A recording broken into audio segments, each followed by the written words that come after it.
Në orët e para të mëngjesit, shumë besimtarë të krishterë mbushën kishat dhe vendet e kultit për të festuar lindjen e Krishtit.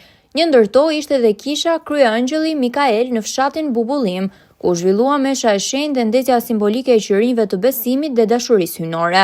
Pjesë e kësaj dite të shenjtë ishte dhe nënkryetaria e Bashkisë Lushnjë, zonja Maldrita Bardho, vajzë e kësaj zone, e cila u bashkua me komunitetin në këtë ditë reflektimi dhe shprese, duke ndezur qirinjtë e paqes dhe unitetin shpirtëror.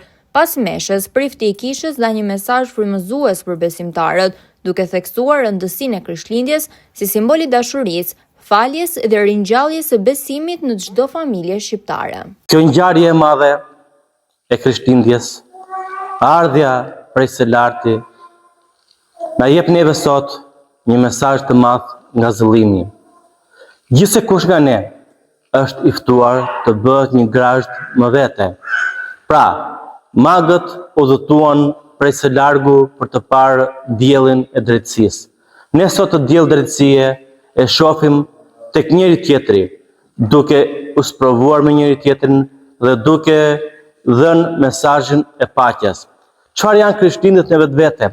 Pra, jo vetëm një lindje e një foshnje të bekuar, por është lindja e një foshnje e një dielli që na jep dritën e drejtësisë. Ky diell është ai diell që neve na ka ndriçuar dhe na ndriçon përpara.